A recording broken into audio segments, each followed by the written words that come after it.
Hello audience, progress continues on this thing. In this video, we're going to take more stuff apart and start putting a few things back together. So now there's a few little things on the body to touch up. Right now we're going to worry about the floor pans. Now this one is the back seat floor. It's got a small hole back here. For what reason, I don't know. And it's probably not going to hurt anything, but I'm going to remove this and patch that anyway, which is kind of over the top. But another problem is half the screws that hold it in are not even here. The ones that are in are oversized, so they're sticking out, and that's going to be a problem when putting in the new carpet. This pan back here that goes under the back seat, somebody's removed it and primered it and put it back in, but they only put like 4 nails in it, so it's really loose. And that's probably providing another rattle when driving. And it's in crooked, it's sticking out beyond the seat riser. So I'm going to remove that, inspect it, and put it back in where it should be and put all the nails in. So, see what we can do with that.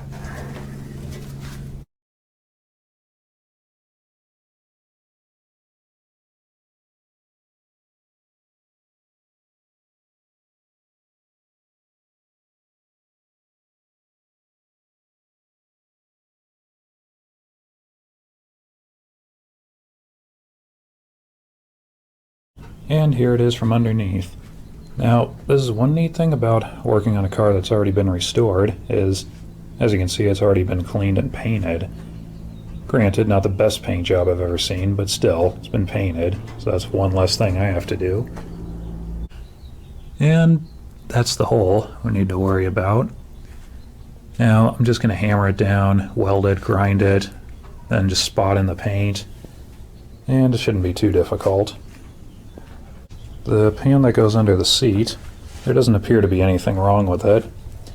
There's this piece of insulation that's riveted underneath, which keeps the pan from hitting the rear cross member or the spring center bolt. And as you can see, it's pretty much worn out and has been touching, so I'll have to replace that with something. Again, easy fix.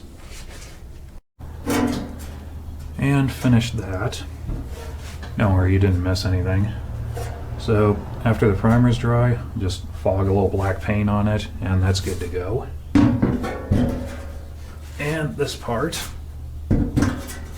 I cut out a new piece of felt insulation and riveted it on. So that's good to go. These are ready to install now, but I'm not going to just yet because with the floor pans out, it's a lot easier to get to the body bolts, which we had to remove to get the splash aprons off. And those are out getting painted right now. So after they're back, and then we bolt the body down permanently, then I'll worry about installing these permanently. However, I'm just going to throw them in right now just so I don't lose them. And now we'll start worrying about the seats.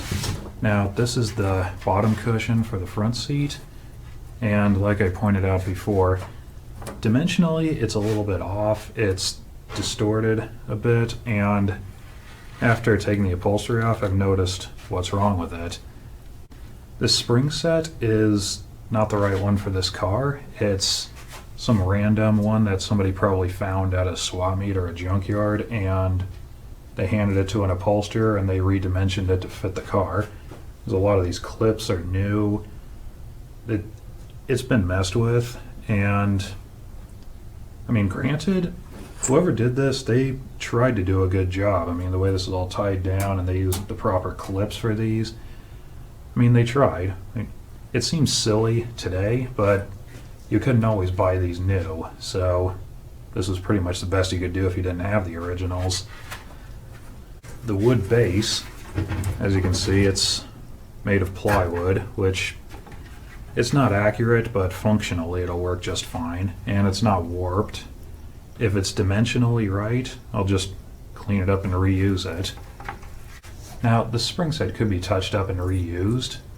I mean, it still functions okay. I mean, if you're on a low budget, it would work, but I recommended replacing it. So, we got a brand new set. just for a 29 to 31 straight windshield four-door sedan. So looking at the new one compared to the old one, there's a few differences we can see. Now, when I first looked at this, I thought, it looks like it's sitting kind of low. And sure enough, compared to the new one, it's about 3/4 of an inch lower on the front, maybe, but it is noticeably lower. Another thing to look at is the corners on the back on the new one are notched like that. This is for the seat carriage that it sets in. This one is not made that way, so this was for a completely different application originally. The backseat bottom cushion also has its problems, but is noticeably worse. Now, this entire thing is just a homemade assembly with a bunch of random new and used upholstery springs, it looks like. So, yeah, I figured this was like a backrest or something because it was so light duty, but no, it's much worse. Also, looks like it was missing and somebody just did the best they could to make something that works. It's got a few big problems, one of which is it has no strength at all. It cannot hold its shape. A lot of these springs are way too light duty, and the worst part is there's just nowhere near enough springs. So there's no possible way this can be reused. This definitely has to be replaced. Now the wood base, just like the front, it's plywood. Looks like there's nothing wrong with it. Probably going to reuse it.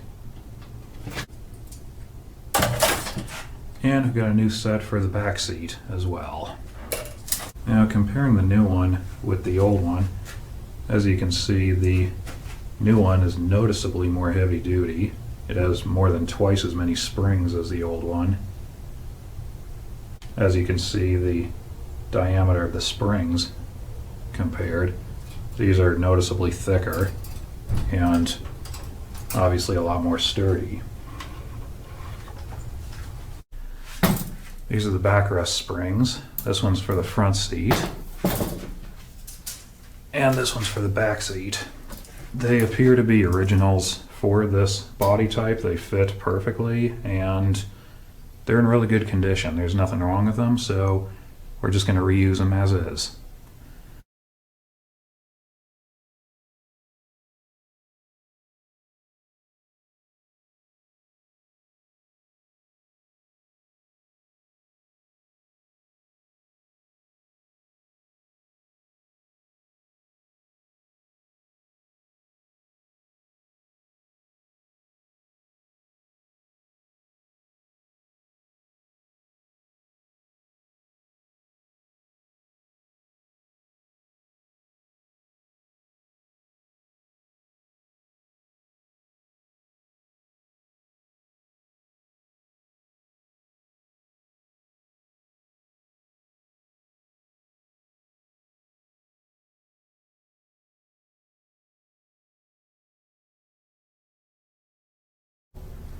And here we have the front seat carriage. Now, the first thing I notice is it's got some really nice paint on it. It's kind of surprising. It's got a massive dent here, and it's kind of just pushed in all around. The wood is mostly in pretty good shape. This wood frame around here, it's holding together pretty well. It's not cracked or splitting apart anywhere. The tack strip across the back looks good. These sides here, they're beginning to fall apart. I don't know if we can save them or I'll just replace them, but they're easy to replace if we have to. Overall, it's in really nice shape. I mean, it's amazing the kind of damage I've seen on these and stuff people do to them, just redimensioning them or trying to relocate them or ripping them out of the car without taking the bolts out. It's ridiculous the problems I've seen with these. But this one is pretty nice, so that's good. It'll make things easy. So that's as far as I'm going to go for now with the seats. I'll wait until it's time to install the interior before I assemble them. Now, the reason I took all this stuff apart and examined it now is for the sake of parts availability. Anything we need to buy, there's a possibility that stuff might be discontinued or out of stock by most and could be a hassle. So I want to get all this stuff sorted out now so that by the time we're ready to install the interior, we'll have everything we need. Another big complaint about this car was it had wheel alignment issues, and we discovered it had a bent front axle, so now we're doing something about that. And this is the front axle that we removed. Now, it's fairly common for these to be bent, usually from collision damage. This one, however, it looks like someone deliberately tried to bend each end of it, probably to change the caster angle, I'm guessing, but that's certainly the effect that it had. And this is causing alignment problems, so we'll have to fix that. This probably could be straightened if you had the right tools, but it'd be better to replace it with one that's never been damaged. They're not available new, so we'll put in a better original. I think I've got a good one laying around here somewhere. There's one back here somewhere, I'm sure of it.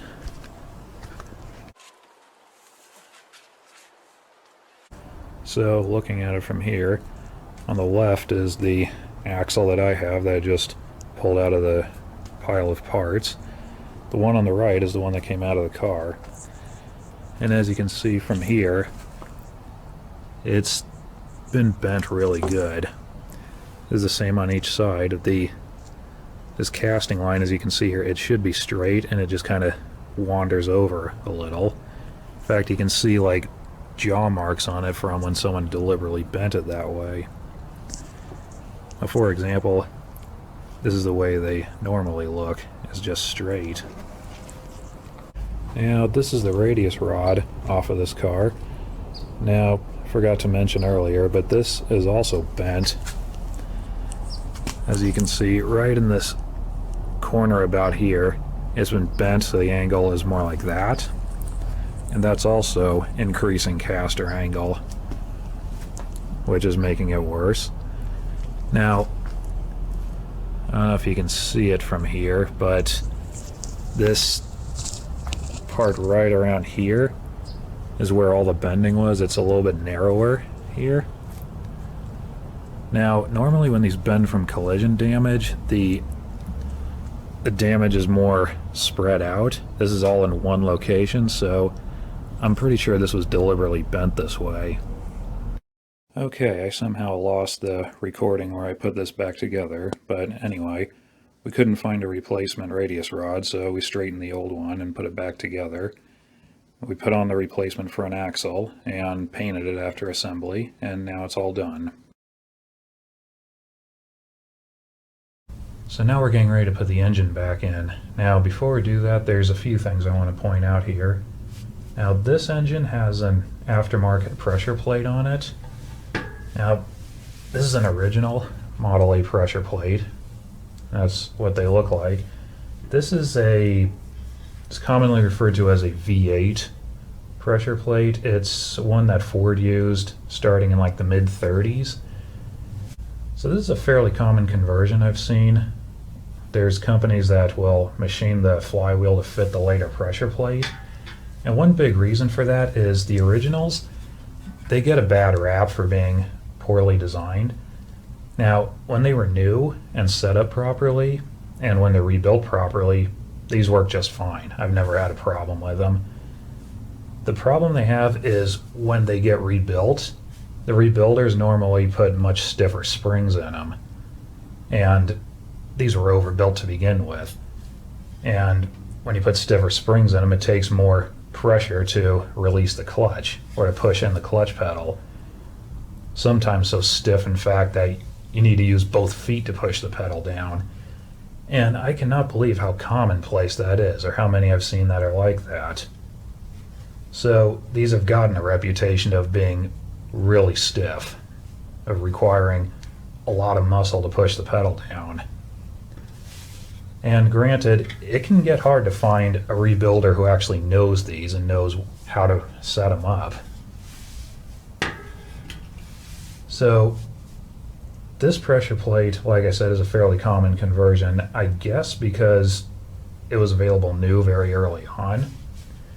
However, these are also available new now. I've never tried a new one. The good rebuildable ones are easy to get.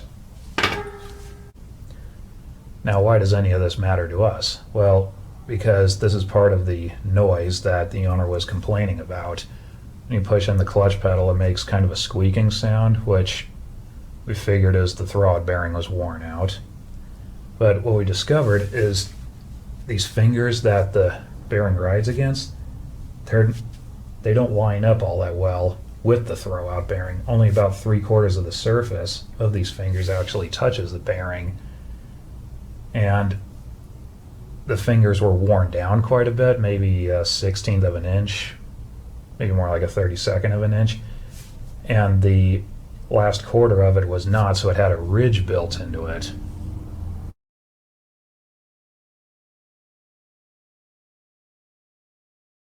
And that ridge was touching the inside of this collar that holds the bearing on. Now, why they wore down in the first place, I have no idea, because this is not a friction surface. This is a ball bearing assembly, and this stuff should have no wear on it at all. So maybe the previous bearing was jammed, I don't know, but they wore down quite a bit to cause that. Anyways, they have since been ground smooth. We replaced the bearing with a new one, and it should work properly now with no problems. It's a few days later. We've installed the engine. We even repainted the upper half of it, so it looks a little better. The old radiator, it was looking kind of tired, so the owners bought a new one. We've installed that. So that's it for this video. I think we've taken this car as far apart as we need to, and from now on it's going to be reassembling.